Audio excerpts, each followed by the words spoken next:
तो एक चीज हमने पढ़ लिया ये पूरा। अब हम सबसे पहली बार जो बात करेंगे वो लिम्फॉइड ऑर्गन के बारे में बात करेंगे। इसको मिटाते हैं कि लिम्फॉइड ऑर्गन क्या होता है, तो समझ में आ गया आपको।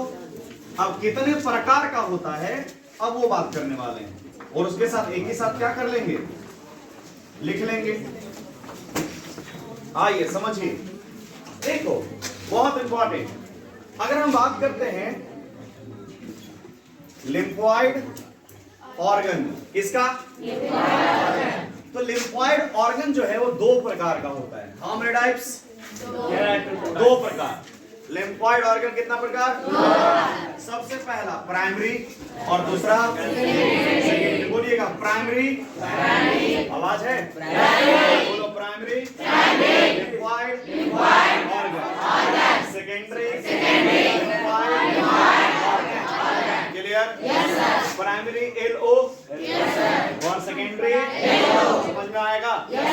देखो प्राइमरी लिम्फॉइड ऑर्गन के अंतर्गत केवल दो अंग आते हैं। सबसे पहला थाइमस ग्लैंड और दूसरा बोन मैरो, अस्थि मज्जा।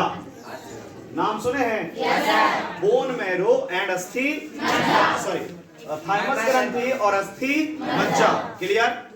देखिए एक्चुअली होता क्या है, प्राथमिक लसिकाभ अंग के अंतर्गत कितने, कौन कौन, ये दोनों का काम है, दोनों का काम है। जो लिम्फोसाइट्स बन रहा है लिम्फॉइड ऑर्गन में, जो बन रहा है, समझे, उसका परिपक्वन और परिवर्धन करवाना। फिर से समझिए, इसका काम क्या है, लिम्फो, फिर से बोलो, लिम्फोसाइट का परिपक्वन और परिवर्धन कराना। किसका काम है, प्राइमरी का।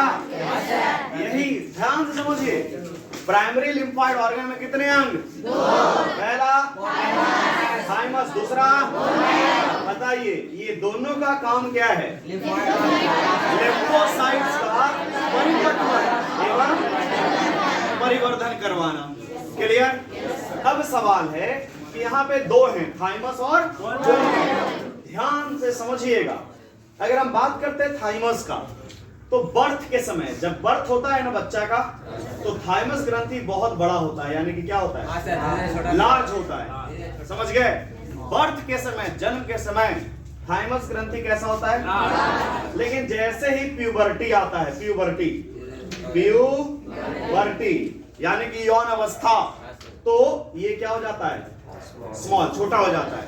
और बुढ़े में जो ओल्ड पर्सन होते हैं उसमें अनुपस्थित होता है थाइमस ग्रंथि, होता ही नहीं। समझ गया, रिड्यूस हो जाता है, पूर्ण रूप से समाप्त हो जाता है लगभग। क्लियर। तो जन्म के समय थाइमस ग्रंथि बड़ा था, छोटा था, ये सवाल आएगा। सवाल कैसा आएगा, इनमें से कौन सा कथन गलत है। पहला, थाइमस ग्रंथि जन्म के समय बहुत ही छोटे आकार का होता है। तो तुम पढ़े नहीं होगे तो माइंड में आएगा कि हाँ जैसा पैदा हुआ है छोटा ना होगा, धीरे धीरे बढ़ेगा। समझ रहे हो। तो सवाल क्या है, इनमें से कौन सा कथन सही नहीं है, सही नहीं है। ध्यान से, सही है का बात नहीं कर रहे हैं, बताइए। थाइमस ग्रंथि जन्म के समय छोटा होता है, सही है, गलत है, पक्का। थाइमस ग्रंथि ओल्ड पर्सन के लोगों में अनुपस्थित होता है, सही है, ध्यान रखना ये सब। क्लियर।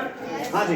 तो बर्थ के समय बड़ा होता है और प्यूबर्टी के समय ये छोटा हो जाता है। ठीक है। अगर हम बात करते हैं बोन मैरो का, गुरु इंपॉर्टेंट, अगर सबसे मेन, कौन मेन लिम्फॉइड ऑर्गन कोई है तो कौन है वो, मेन लसिकाव अंग कौन है बेटा, बोन मैरो।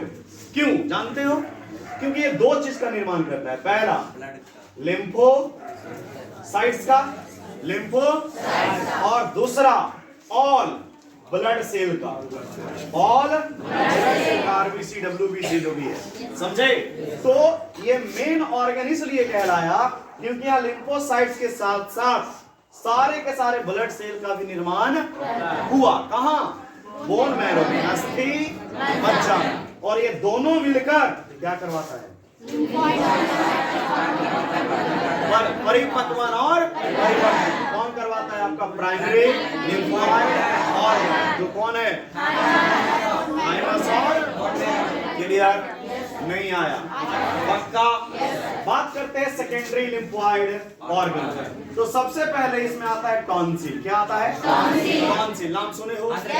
याद करो, जब डाइजेस्टिव सिस्टम पढ़ाया था तो टॉन्सिल पढ़ाया गया था, वॉल्डेलेयर्स रिंग पढ़ाया गया था, जहां पे जीव, तालू, हर जगह पाए जा रहे थे। टॉन्सिल्स का नाम था अलग अलग, lingual tonsil, palatine tonsil, Eustachian tube पे पाया जाता था ट्यूबल टॉन्सिल। याद आया? तो ये टॉन्सिल में कुछ लिम्फोसाइट्स प्रेजेंट होते हैं। दूसरा हम बात करते हैं स्प्लीन का। किसका? प्लीहा। नाम सुने हो? सुनो, प्लीहा का आकार कैसा होता है? बीन शेप का होता है। कैसा होता है? बीन समझते हो? बीन, सीम, सेम के आकार का होता है, जो करता क्या है स्प्लीन की आरबीसी का। किसका? आरबीसी का ये रिजर्वियर, मतलब कि संरक्षण का बहुत बड़ा अंग है, रिजर्व करके रखता है। कौन? स्प्लीन। किसको? हम बोल सकते हैं आरबीसी का ये ब्लड बैंक है एक तरह से। अगर आपके बॉडी में ब्लड की कमी हो गई किसी कारण वजह से, तो ये तुरंत आपको ब्लड देगा। कौन? आरबीसी। और स्प्लीन कॉर का काम है कि अगर ब्लड में गलती से सूक्ष्मजीवी उत्पन्न हो गए, गलती से सूक्ष्मजीवी उत्पन्न हो गए, तो उसको क्या करेगा? ये फिल्टर करेगा। किसको? सूक्ष्मजीवी को। किसमें? ब्लड में जो उत्पन्न हुए। कौन करेगा? कैसा आकार का होता है? क्या आरबीसी का निर्माण करेगा? रिजर्वियर है, मतलब उसको संरक्षित करके रखता है। कौन? निर्माण तो हो रहा है बोन मैरो में, तो निर्माण तो यहाँ होगा नहीं, तो ये केवल संरक्षण करके ही रखेगा। रिजर्व रहता है। कौन? आरबीसी। आरबीसी का बायोलॉजिकल नेम है इरिथ्रोसाइट्स। बोलो, इरिथ्रोसाइट्स। इरिथ्रोसाइट्स किसको बोलते हैं? बात करते हैं तीसरा। पहला टॉन्सिल, दूसरा स्प्लीन, तीसरा नाम है पेयर्स पैचेज। हम लोग जब स्मॉल इंटेस्टाइन पढ़ रहे थे तो पेयर्स पैचेस का बात किए थे। कहां पाया जाता था? स्मॉल इंटेस्टाइन में, जो बैक्टीरिया, अरे बर्नर ग्लैंड के जस्ट नीचे था। याद आया? हाँ जी। उसके बाद बात करेंगे अपेंडिक्स। अपेंडिक्स नाम सुने हो? अपेंडिक्स भी सेकेंडरी लिम्फोइड ऑर्गन की तरह कार्य करता है। और लास्ट बात करेंगे बोलो, लिम्फ नोड। Lymph node. ये लिम्फ नोड हमारे बॉडी के जहां जहां प्रतिरक्षा तंत्र है वहां वहां प्रेजेंट रहता है। इसलिए कि मान लो इतना सेकेंडरी लिम्फोइड ऑर्गन क्या है, थोड़ा समझिए। देखिए, प्राइमरी में तो परिपक्वन और परिवर्धन का, जो कौन कौन है? थाइमस और बोन मैरो है कि नहीं? होता क्या है, मान लीजिए बॉडी के किसी भाग में पैथोजन अटैक कर गया, तो थाइमस ग्लैंड तो यहाँ पे है, हार्ट के बगल में, और बोन मैरो है बोन के अंदर। समझ रहे हो? तो अगर कोई भी पैथोजन आएगा कहीं पे भी, तो यहां से उसको किल करना मुश्किल है। जैसे हम खाना खा रहे हैं तो इसमें भी तो जा सकता है सूक्ष्मजीवी, तो टॉन्सिल तुरंत पकड़ लेगा। टॉन्सिल नहीं पकड़ेगा तो स्प्लीन पकड़ेगा। अरे बोलो, स्प्लीन नहीं पकड़ेगा तो पेयर्स पैचेज पकड़ेगा स्मॉल इंटेस्टाइन में। यानी कि हर जगह यह फैला हुआ है, ताकि कहीं भी अगर एंटीजन आए, कहीं भी रोग कारक आए, तो उसको जो है किल करने में ये मदद करेगा। क्लियर?